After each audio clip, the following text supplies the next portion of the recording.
Hello everyone, and welcome to the third pattern recognition video that I make on this site, chessvideos.tv.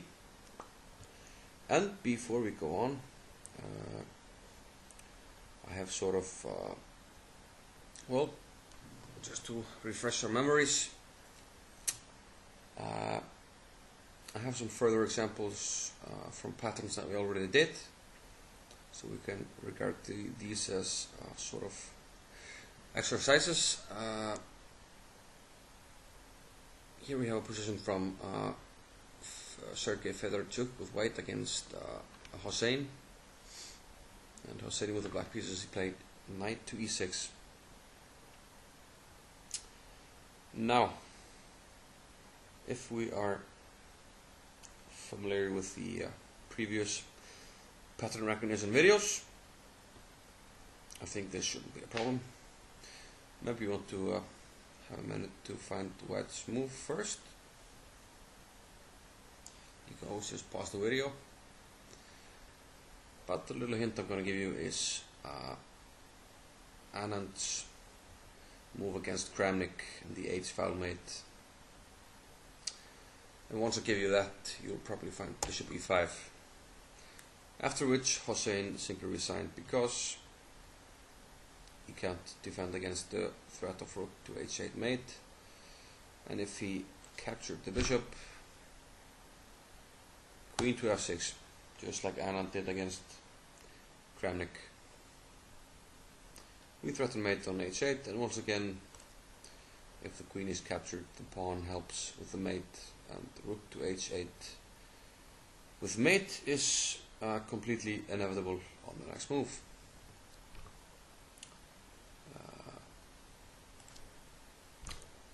I also found another example. Here it is white to move. And again, you can pause the video and try to find out for yourself. But the solution to this problem is directly connected to Boden's mate. So white played here rook takes d4. Black has to capture or simply be a piece down. Queen takes e6 check. Now it's possible to play rook d7, but we just play bishop takes d7, and well, black has no defense. For instance, knight takes d7, just queen to e8 mate. And if he plays the natural knight d7, then we have Boden's mate here with reversed colors. And we should find queen c6 easily. Pawn takes, bishop a6 mate. The bishops work together to form the mate.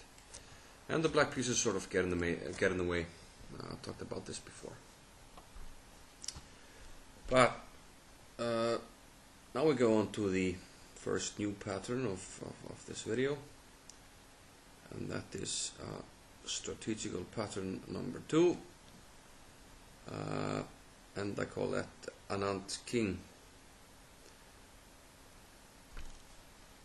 Why do I do that? Well, let's go on to our example. The first time I noticed this was in a game between Anand here with white against Sergei Tivakov from the Netherlands, the recent European champion, so he is no slouch. And what happened in this game was rook takes e1, rook takes e1, black played h5, and now king a2. And the pattern is basically to recognize this pawn structure. The white pawns here, the black pawns here, and the white king here behind this wall, extremely safe. And this especially applies to sort of middle to end games with only the heavy pieces. And in these examples that I have gathered, you will notice that the side having this pawn structure will usually have no worries about his king, and the heavy pieces can work together to attack the opponent's king. And that's indeed what happened here in Anand's game. It's really hard to criticize Black's play or indeed to find a mistake. Somehow it just all falls apart. Perhaps Black's next move is a small mistake. He played pawn takes g4. Anand took back, and now rook to h8. Tevfikov probably thought he was simplifying to an easy draw here. After queen f4, Black might already be in slight trouble here. He played rook takes h4, and now rook to f1.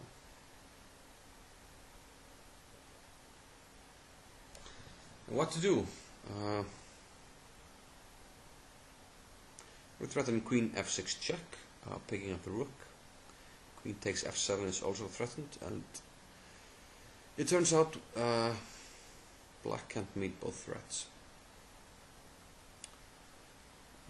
One try that I haven't analyzed is f5, but after queen g5 hitting the rook, even though Black can take on g4, after queen e7 check, it's hard to imagine that the Black king can survive against the queen and rook there. So, typical played queen e5 here, sacrificing the f7 pawn, and hoping that he wouldn't have any trouble here. That his pieces were sufficiently active to defend.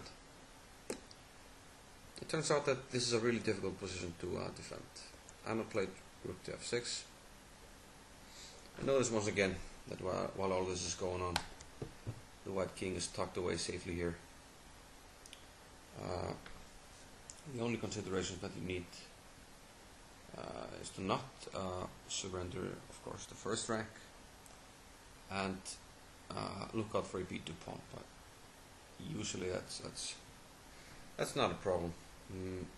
Okay, Tevfikov took on g4, guarding the g6 square and the mate there, and now rook e6. Dorian Rokosenko analyzed this game for Chess-Based magazine, and he said that in his opinion it is impossible to defend such a position. Queen g7 was played, queen f3. Hitting the rook and covering g2 as well, so the rook can't go there. Queen d4. Now the Black king must come out,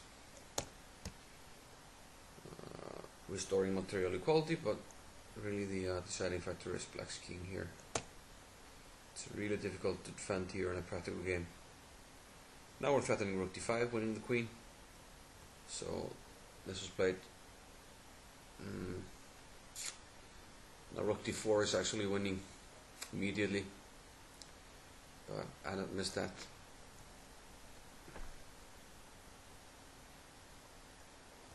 He played rook d7, g4, rook d1. Now Tevfikov couldn't handle the pressure and played an immediate losing move, queen to e3. And now rook d4, and it turns out that the king can't go to the third rank because of rook d3 winning the queen, and king h5 is met with queen h8 mate. So there only remains king to f5. And that should probably end in disaster as well. Well, let's look at it. I haven't looked at it. King to f5.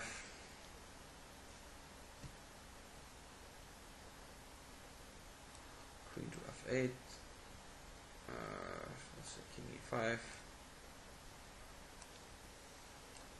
And now this move, yeah, okay. Win the queen. This was, of course, computer assisted, but not that hard to find in a game. So Tevigo tried to sacrifice his queen here. But it turns out that now the king comes from its hive there on or cave, if you will, on a2, and here he simply resigned. Because he's in a subshrine, he must lose either the a5 pawn or the g6 pawn. So we have another example, and this I remember vividly because this is Mikhail Gurevich with white against Leonid Trotsky, and was played in the Pardubice Open in the Czech Republic in 2003. And I also participated in this tournament, and I remember seeing this game. And here it's Gurevich to move, and he can of course capture on g4 when he's a pawn up, although those are triple pawns. But that would probably give black some counter chances in the future on the h file, and white kings might be vulnerable to a perpetual check. We can, for instance, if we take here, and let's say the white queen is somewhere around here, and the white rook somewhere. If the black queen can reach this square, we pretty much have perpetual check here on this diagonal. So some considerations like that prompted Gurevich to play h4 here. Again, Anand's king. King is good here. We have a good pawn shelter, and even the black pawn might be helping the king with its safety here. And really it's remarkable how quickly white wins here. b4 was played, fixing the weakness on b5, and again the difference in the king positions is really relevant, and also here white is controlling a file, so he has better activity.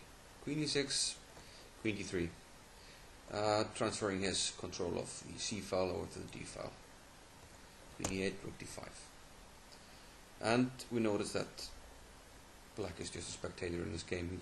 He can just wait and hope and pray that white doesn't have enough to win. But now he's ready to pick up the g4 pawn,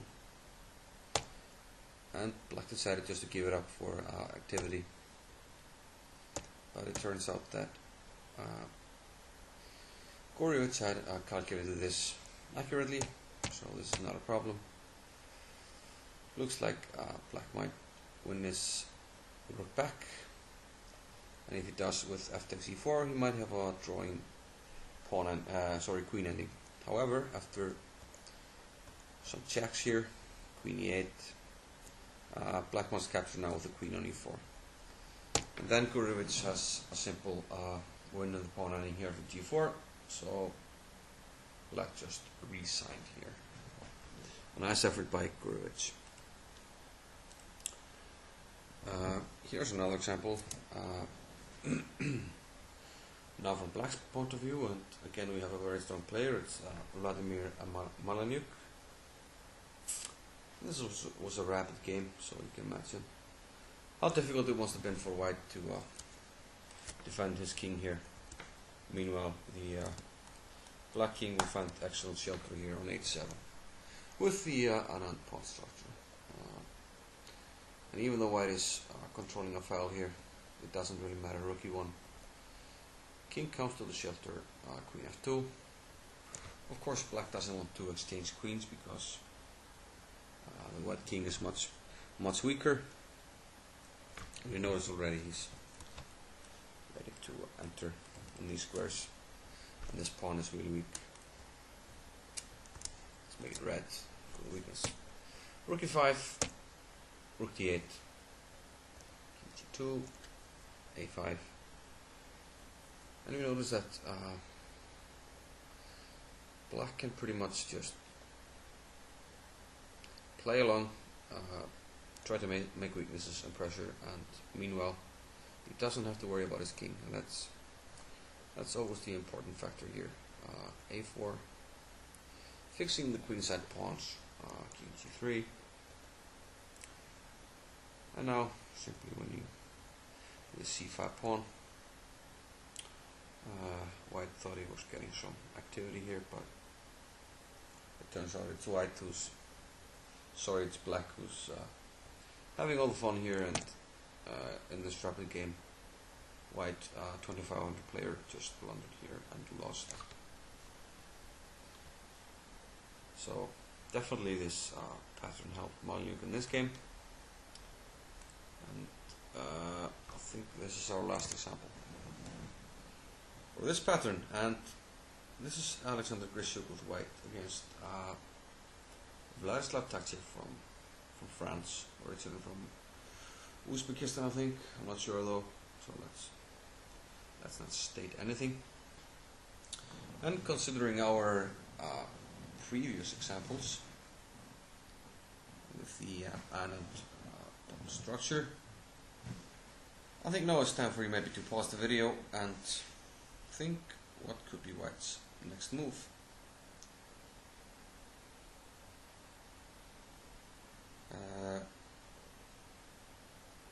Grischuk definitely realized here the power of the Anand pawn structure. He played here h4, and it's funny how this somehow looks so good. I mean, you take here, you double the pawns, and somehow it looks weak. I mean, 3 pawns against 2 can't be good. Double pawns. But after knight d2, of course, heading for the heavy piece, sort of hybrid and middle game. And again, it's very important to. This pretty much applies to heavy piece, hybrid middle end games, like I said in the first example. He recognized this pattern, and now pawns are even, but it will be white having all the fun and pressing.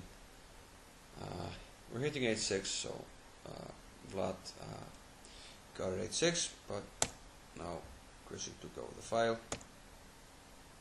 Vlad took over that file, but it's really irrelevant. King h2, and there's nothing going on in the vicinity or the near future of the white king.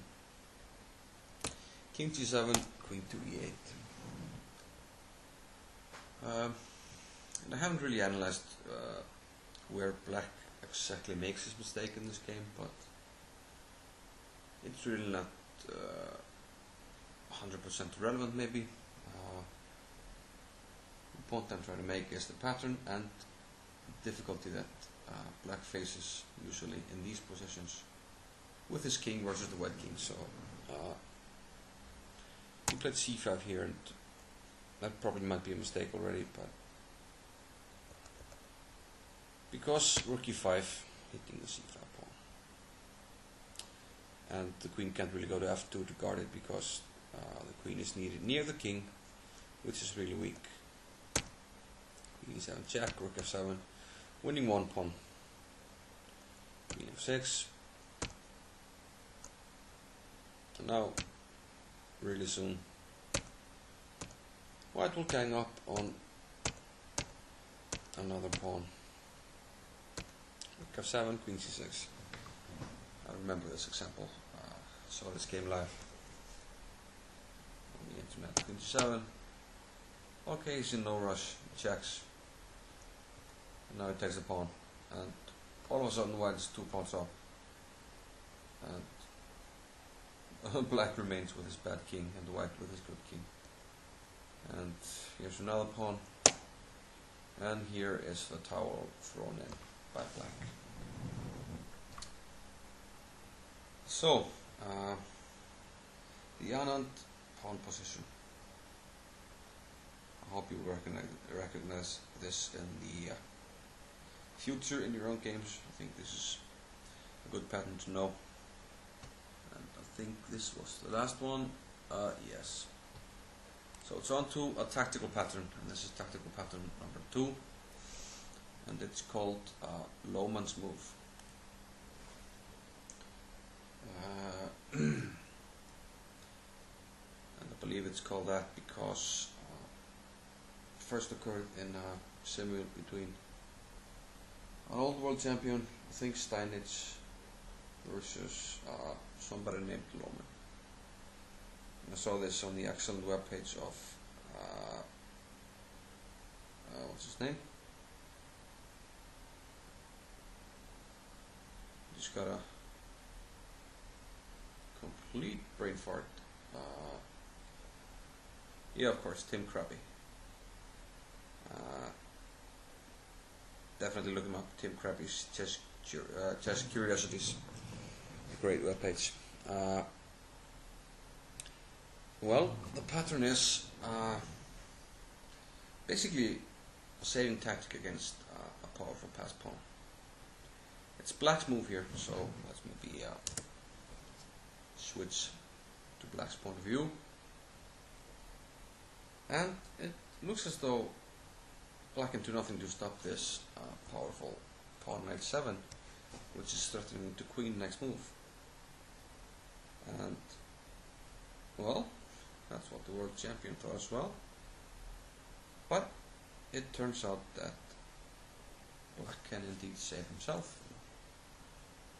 Rook to c4 check. Well, what's the problem? We just go to g3 f2 and run to the rook, right? Then we promote a pawn, but Lohmann had other ideas. He played rook to h4, hitting the pawn, and if white takes the rook, and g5 will check. We gain a tempo, and with king takes g5, king g7, winning the h7 pawn. And in this position, black happens to be winning. We're not going to analyze it here now, but you just have to take my word for it, and you can analyze it on your own. On to another example. This is very similar, and well, sort of an endgame study. Again, we have this pawn. It seems to be unstoppable, but using the idea from Lohmann, we can stop the pawn. We play b5 check. The main variation I'm going to show you is king b7. If king a5, b takes c6, then it's very similar. If c takes b5, rook takes b5.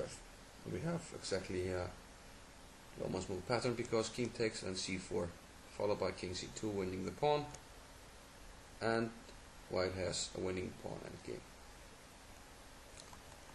So black can try to be clever with king to b7, but it doesn't matter. B takes c6. King takes. If king to c7, then white can play rook b5, stopping the pawn. So this has to be played. Now rook b5. King takes b5, c4 check. Gaining a tempo to stop the pawn. But this king b4 move is actually very clever, because king takes c4 is just immediately losing. King c2, and black can't handle the distant passed pawns by white, and white will easily stop the connected passed pawns there. So king b4 is an excellent try. King c2, sort of out of our theme, but it's really interesting. King a3, king b1, otherwise king a2, and it's black who's winning. King b3, and now we see that black is threatening a5, a4, a3, a2, checkmate. That's 4 moves. And we see if white tries to queen, 1, it's g5, g6, g7, g8, that's 4 moves as well.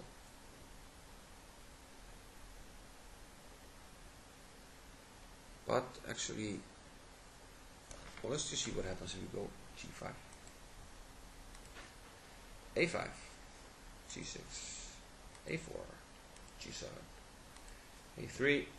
Both sides take 4 moves, but the 4th move of black is checkmate, so it decides. But white has a clever move here, c5. If black tries to be clever with a5, we have c takes b6, and now we're ahead with check, so we win. But what if b takes e5? Well, we have the same 4 move race as before, but the difference is we made 1 move and black made 1 move. That move opened the diagonal for us, and we can queen with jack, so there's no a2 here. Black can play c4, but just queen c3, and we win. Beautiful study, and using Lohmann's move there. And shortly after seeing this Lohmann's move, I saw a game in Chorus, we can say, and it was Garry Kasparov with white here against Jan Timman. And Timman played c4. Looks like a clever move, doesn't it? King takes d3. Timman must have been feeling pretty confident, thinking, what is Kasparov thinking? He's thinking, I'm going to take this rook. You play d2. Looks like I can't stop the pawn. But what happens? We have sort of reversed Lohmann.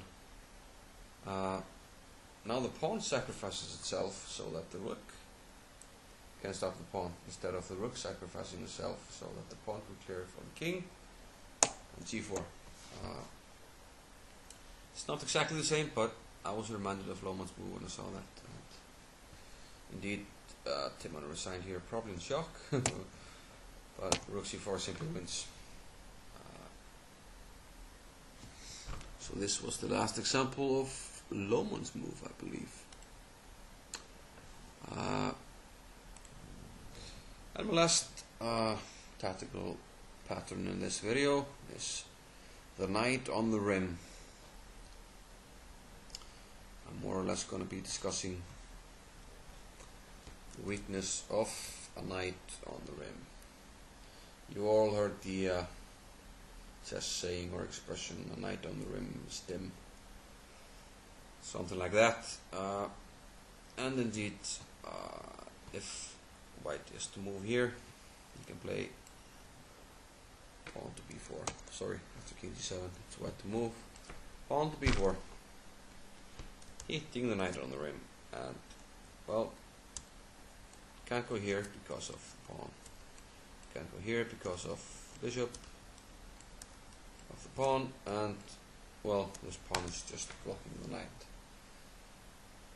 So white will win a piece here and the game. And well, you probably all know this, but why not categorize it? Let's show you some examples.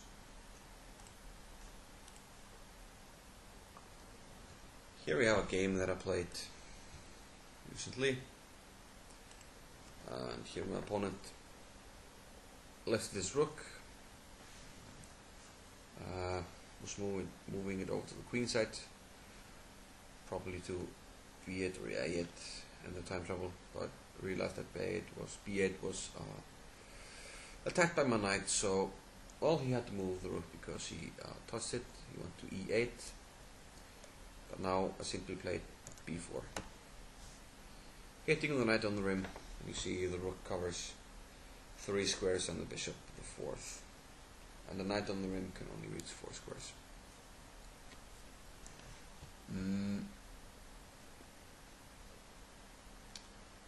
So we have many examples of such knights. Here I'm going to take an extreme example, knight f6, of course a bad move theoretically, e5, knight h5, and g4. Again, the knight has no moves here. G5 just wins it. We have this in many lines, in some lines in the Pirch or the Dragon sometimes, or the Modern. Pawn is hitting this one. Bishop is hitting this one. Pawn is hitting this one. And this bishop is in the way. Sometimes this happens also in King's Indian or Grunfeld structures, even in some Leningrad structures as well. Let's take a look at Fianchetto Grunfeld. This is a topical line, knight a5. The most common move here is knight e4, but just for sake of demonstration, I'm going to play some crazy moves here. B1. And now we're going to play a blunder for black. Black always has to look out for his knight on a5. He always has to have the c4 square available. So moving his other knight to c4 here would be a big mistake because of b4. So always watch out with the knight on the rim. In these openings we had a pawn hitting this, but of course the black pawn can be on c6 as well, blocking. We could have no pawns here and an open diagonal, and this bishop could take up both these squares.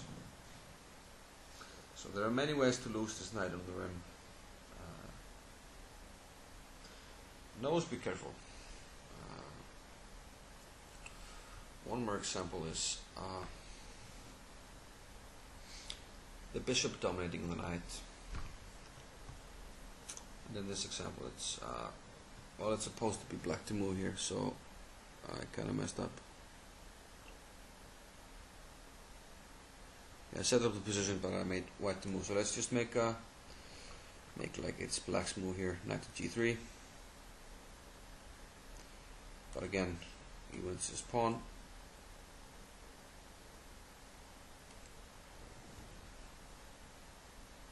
Well, of course, now my example is ruined. So let's just make it proper, black to move. Yeah.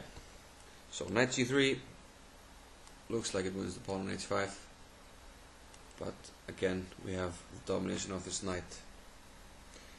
And usually, even if this pawn wasn't there and if this king wasn't there, the bishop completely dominates the knight, hitting all the squares it can go to. This is a very good thing to know, the bishop dominating the knight. In this instance, the king comes to help and the knight is lost.